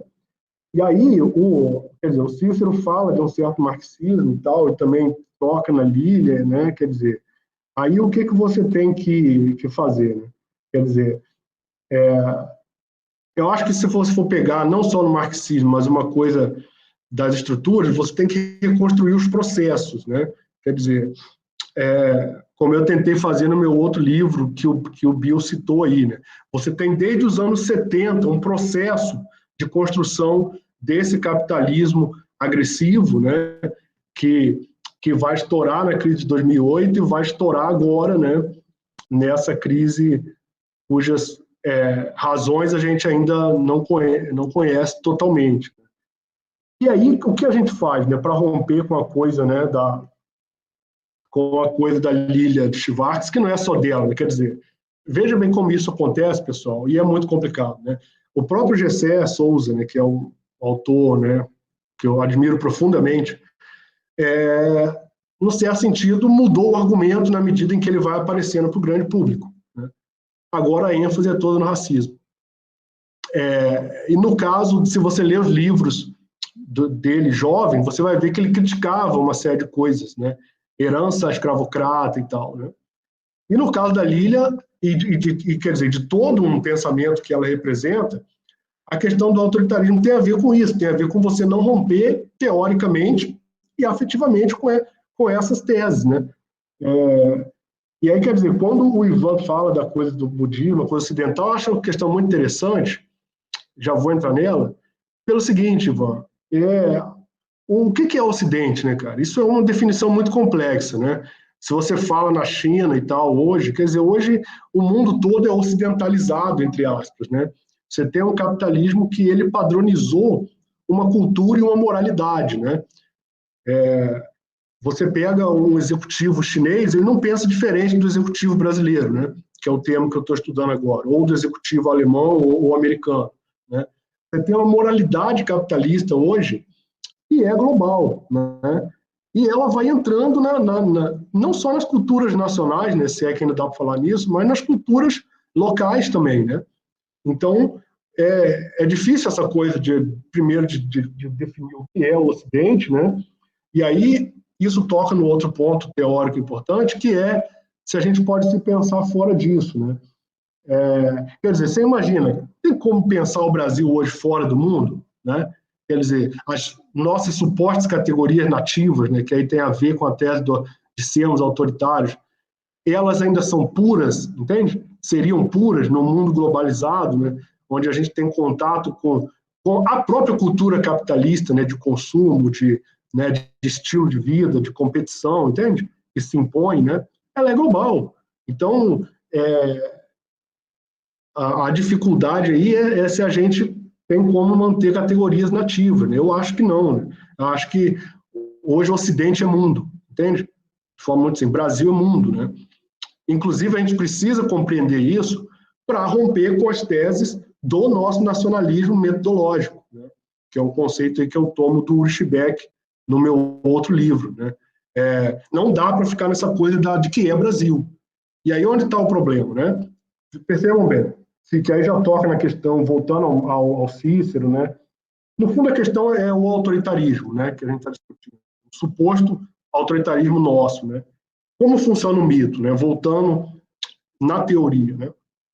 Se vocês me dizem, né, o Brasil é autoritário, essa afirmação está certa? Tá. O Brasil é autoritário? Sim. Agora, só o Brasil é autoritário? Você está entendendo? De forma muito simples. Aí, se você aceita que só o Brasil é autoritário, ou que o Brasil é mais autoritário do que os outros, entende? Ou é essencialmente autoritário, aí você deu um passo à frente e abraçou o mito. Está entendendo? Né? E aí, para sair disso, você precisa olhar para fora do Brasil e ver as outras histórias. Né? Quer dizer, poderia dar inúmeros exemplos, mas se você pega a história dos capitalismos centrais, né? Se você pega as histórias nacionais, que vão ser reconstruídas por um Robert Castel, por exemplo, na França, ou vários outros autores, a história do capitalismo central ela é calcada, ela está assentada no colonialismo, né? No imperialismo. Então, existe coisa mais autoritária do que isso? Vocês estão entendendo? E aí autoritário para fora, né? Na verdade, nações periféricas como o Brasil, o México ou qualquer outra, elas são muito mais vítimas de um autoritarismo global que se montou desde lá de trás, né, há 500 anos, como diria o grande Wallenstein, né, do que protagonista de um autoritarismo essencialmente nosso. Estão entendendo? Né? E aí essa tese é muito nociva para nós, né?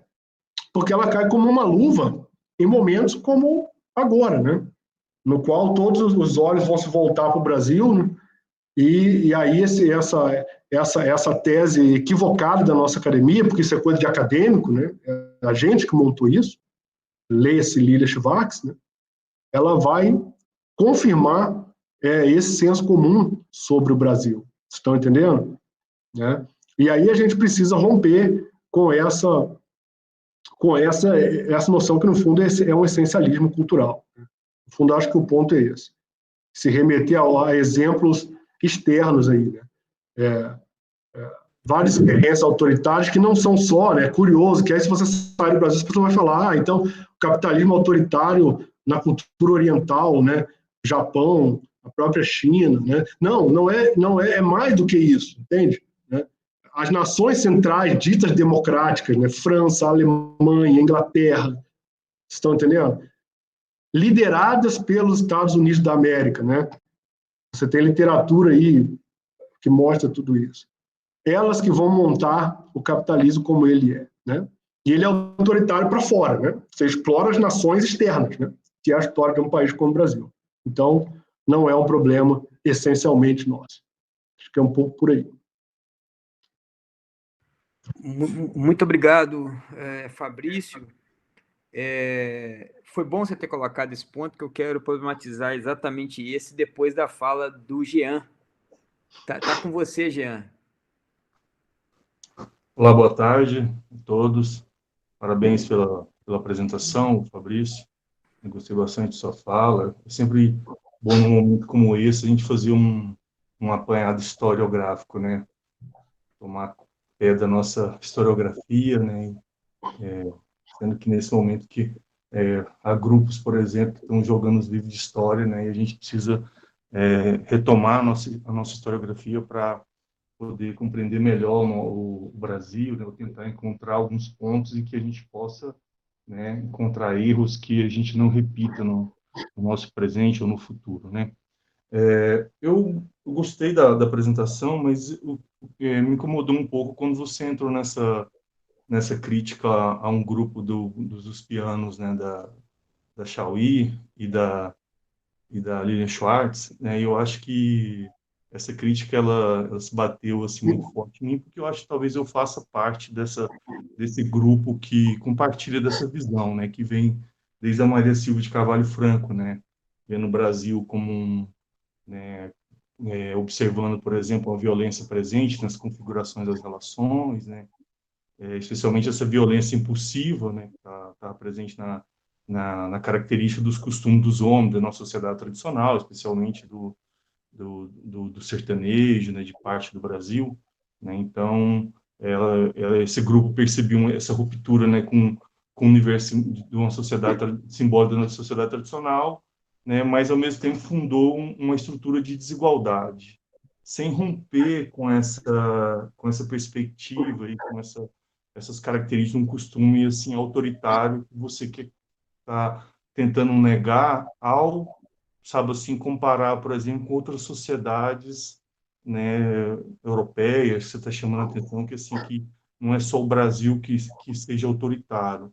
Eu posso até concordar se a gente assim observar, né, focasse só nesse ponto de vista e você observasse hoje, por exemplo, o governo Trump como um governo autoritário, né, mas eu percebo que tem uma diferença aí, Fabrício, né? Tá certo que assim, se você pegar desde o Maquiavel, nosso pai da ciência política, ele chamava atenção de 3 tipos de governo que eles se revezariam, né, da monarquia, com o tempo, né, devido à tirania, se entraria numa aristocracia, que também se corromperia com o tempo e os seus herdeiros corromperiam e abriam espaço para a democracia com o tempo se veria com perspectiva anarquista, que ela não consegue regular fortemente, as pessoas desejariam novamente um governo forte, um governo autoritário, né? Sabe assim, com mão forte, que é o que a gente vê hoje mais presente no mundo, quando se dá assim, uma concepção de que a democracia, a representatividade falhou, tem toda essa discussão nesse momento agora, e aí as pessoas desejam o governo forte, não por acaso você vê as pesquisas atuais aí de que, inclusive as pessoas que abandonaram o Bolsonaro na aprovação, muitos deles ainda abandonaram porque desejam um governo forte, um governo autoritário. Mas eu acho que a questão do autoritarismo não está nessa perspectiva de um governo, mas eu acho que talvez, se a gente observasse por uma perspectiva de uma cultura autoritária, né? Então, assim, que diferentemente, por exemplo, de outros países, nós temos um autoritarismo no Brasil com desejo de morte, né, nessas relações, assim. Então, porque nós tivemos dificuldade, assim, se você pensar bem, essa dificuldade de firmar o que nós chamamos de monopólio legítimo da violência, né, ela fracassa nessa aplicação, por exemplo, pela dificuldade da expropriação da violência privada, aqui no chão da fábrica mesmo, né? E por que se dá?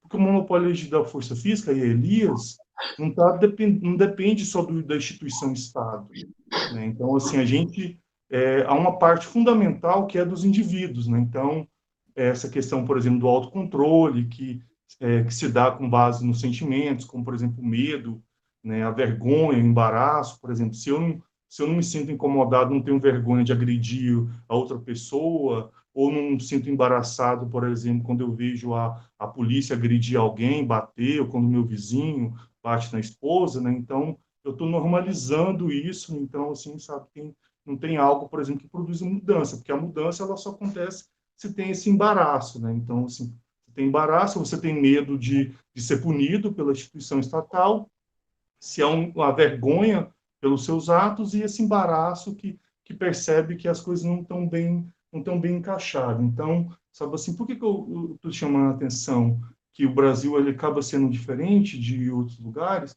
Que nós temos uma dificuldade muito grande, por exemplo, por exemplo, assim, de questionar, por exemplo, algo como essa violência policial ou a violência no dia a dia das nossas relações, sabe, assim, dos indivíduos. Não é uma coisa de maneira institucional, porque você está comparando do ponto de vista institucional, de modo de governo, entendeu? Então, o Brasil seria menos autoritário que outros países que elegeram Trump de um ponto de vista de governo, mas eu estou chamando atenção para as relações interpessoais, né? Que assim que nessas relações de pessoas que, por exemplo, acham bom e batem palma quando vê um carro de polícias de tropa de elite, como o BOP, como Rota em São Paulo, andar com o fuzil para fora do carro, entendeu? E descer de maneira muito agressiva, né? Assim, para fora da janela. Ou quando, por exemplo, fazemos vista grossa para a população carcerária, como a própria esquerda fez por muito tempo, né?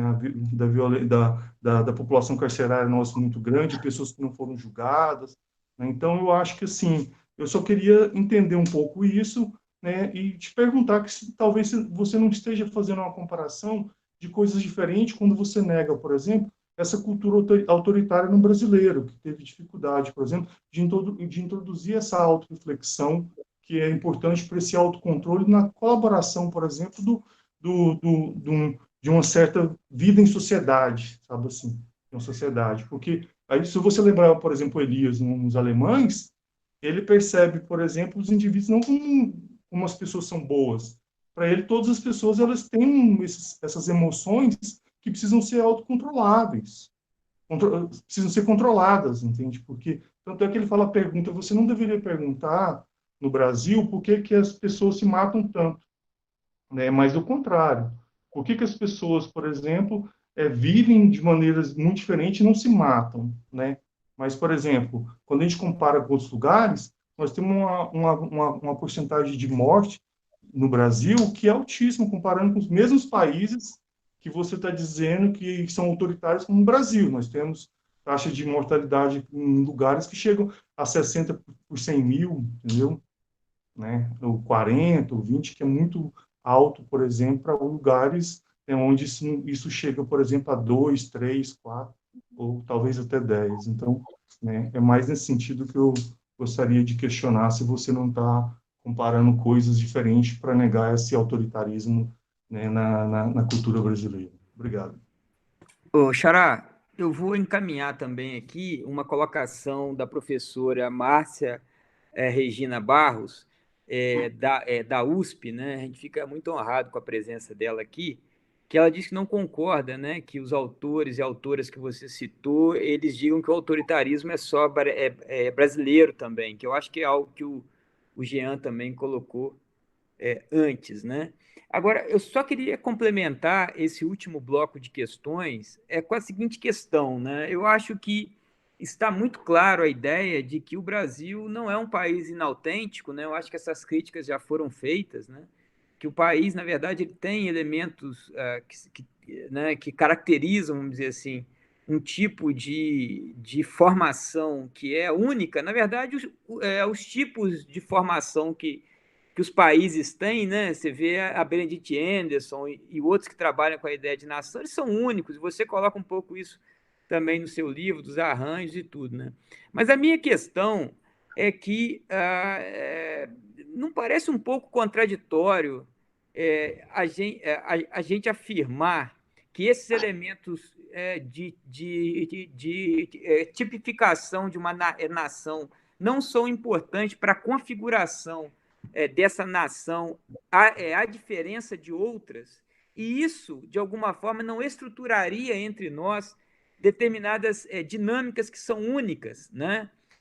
Por exemplo, toda essa questão que a gente está falando do autoritarismo, ele traz dimensões, se a gente olhar um pouco com a lupa, que são, vamos dizer assim,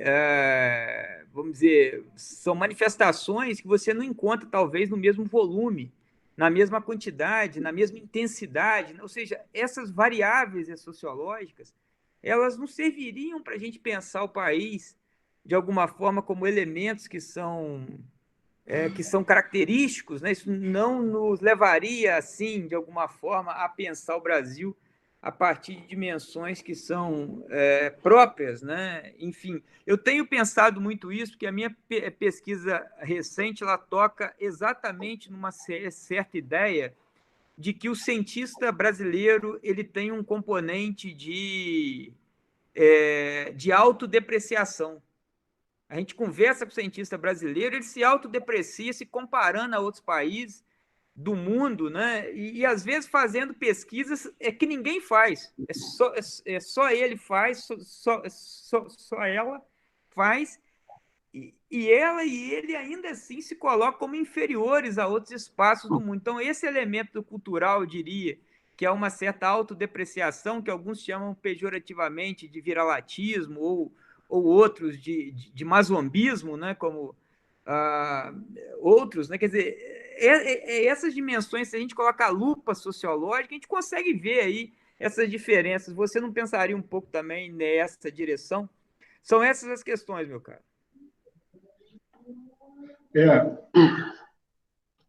Excelentes. Está aberto aqui o meu. Né?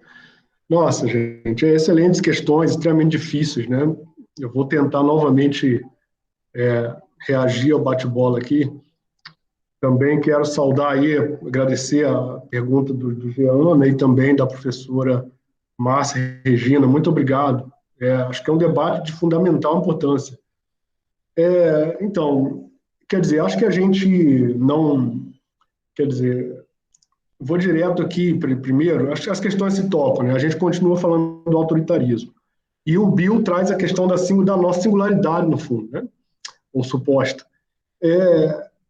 Especialmente respondendo à professora Márcia Regina, que as autoras, né, no caso a Chauí diz claramente, né, no livro dela, ela diz claramente que nós, quer dizer, e no fundo a Lília diz também, mas quer dizer, a coisa não é dizer que nós somos, que só nós somos. No fundo fica a coisa de uma essência nossa, né?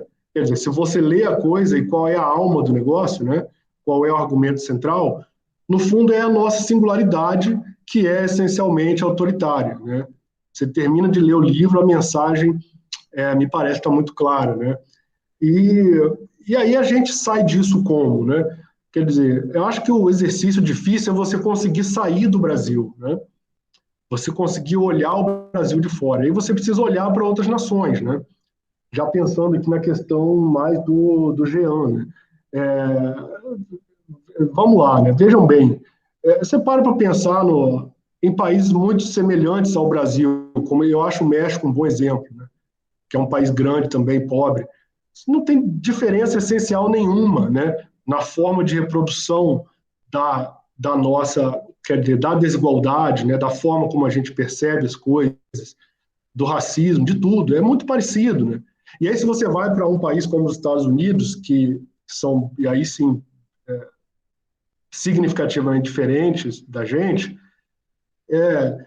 você vai ver a mesma coisa. Quer dizer, tem hoje, gente, diante de tudo que a gente está acompanhando aí, tem como você alegar que o Brasil é mais autoritário que os Estados Unidos? Vocês estão entendendo? Ou que tem uma cultura nossa, uma forma nossa de perceber as coisas. E isso é a tese, né, da tradição brasileira que está dizendo para a gente, né? E que eu acho que está muito simbolizada ali pela Lilia Schwartz, né? Que é uma professora que eu, obviamente, respeito e admiro muito, né? Quer dizer, por que a gente essencialmente? Vocês estão entendendo? Né? Lê esses Estados Unidos hoje, né? É muito pior, porque é um país que vai pregar, né, a democracia, né, a inclusão, né, o lugar onde tudo é possível, basta você vir para cá, né, pessoas do mundo inteiro, toda a questão imigrante sendo manipulada, né, e aí se você olha para dentro dos Estados Unidos, você vê que, no certo sentido, a forma como o outro interno americano, né, o imigrante, especialmente o mexicano, é tratado de forma extremamente autoritária e subalterna pelas classes integradas, né, que coincidentemente são brancas, né. Então, quer dizer, atribuir ao Brasil uma suposta essência é uma tese, né, que, no fundo, quer dizer, tem autores que não vão dizer isso assim, é só a gente, né, mas, no fundo, fica isso, né, no fundo, fica isso. Eu me lembro, vou citar um caso muito interessante, que me chamou muita atenção. Um artigo da Lívia Barbosa, né, que não por acaso é uma damatiana, né, talvez a seguidora aí do pensamento da Mata mais conhecida, né, que estuda o tema da meritocracia há muitos anos, né, é uma referência aí no tema. Então, eu estava relendo umas coisas dela, né, por conta dessa pesquisa com os executivos, e aí, no fundo, a coisa fica nisso, quer dizer, o debate ele vai e volta, né? Quer dizer, é dialógico. Então, eu digo, olha, o Brasil não é autoritário, não só o Brasil, né, obviamente. O Brasil mas não tem nada a ver com a cultura nossa, né? E aí você me diz, não, o Brasil é assim. E, no fim das contas, a réplica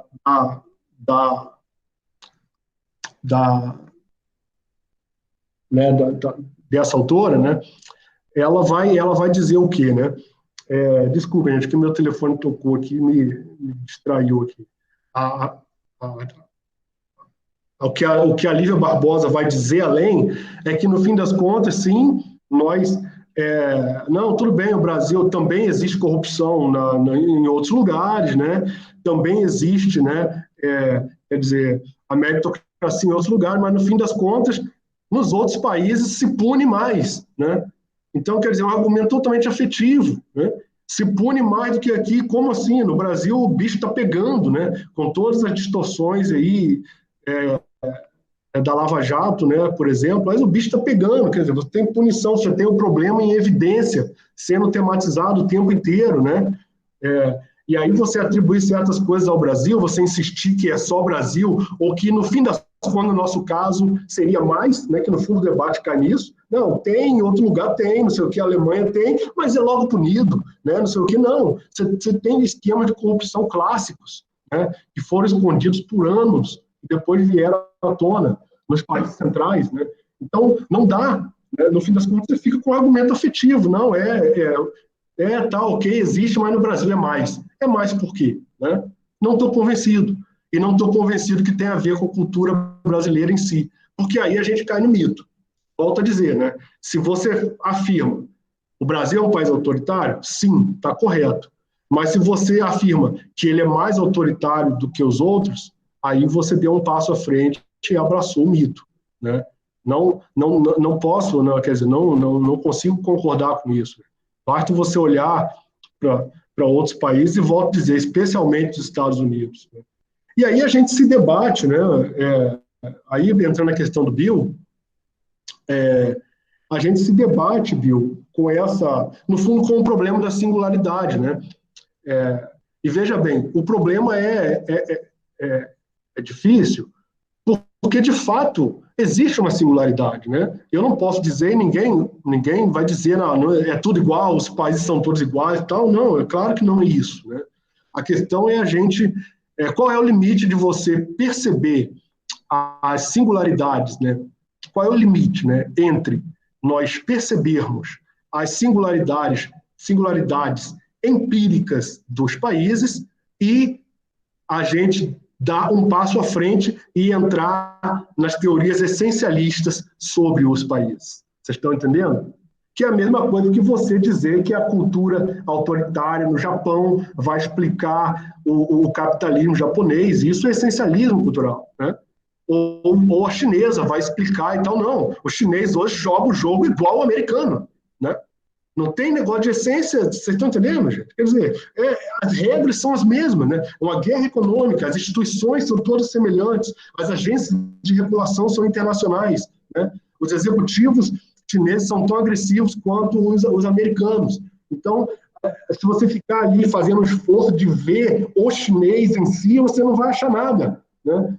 Porque você vai achar uma classe de altos executivos que falam inglês perfeito, que são cosmopolitas, que muitas vezes moram fora da China, não tem nada a ver com o pai ou o avô dele, aquele chinês do interior lá, do bigodinho e tal. Então, quer dizer, não dá para manter as caricaturas, né? Não dá para manter, né? E aí a gente se debate, né?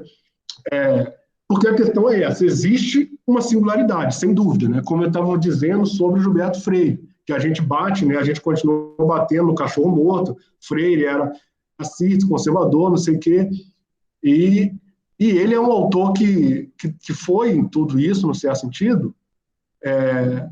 Não só ele, eu posso falar do Nabucco também, mas ali o que esses autores fizeram, né? E aí eu tento de alguma forma mostrar no livro. Eles tentaram enfrentar empiricamente a singularidade, né? Você tem, de fato, 3 grupos sociais, que você pode chamar de raças, que vão compor a singularidade brasileira, né?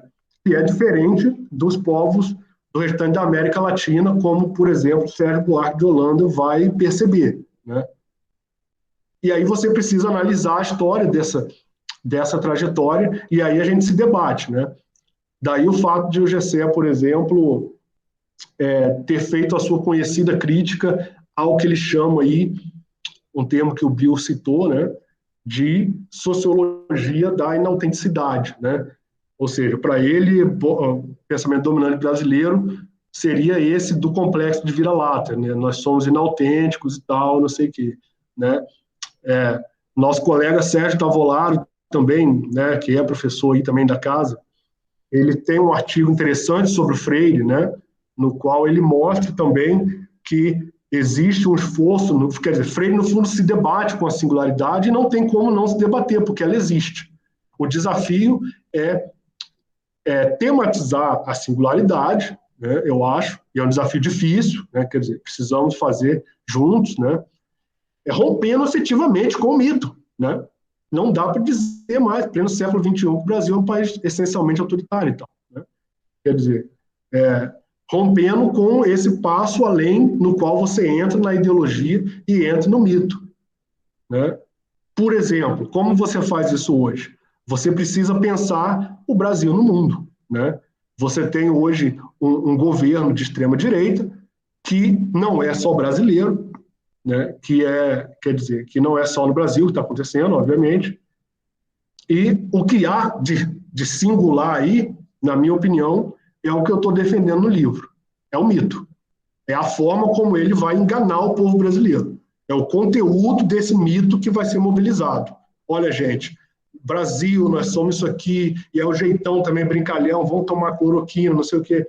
O que há de singular nessa coisa toda é a montagem desse mito, né?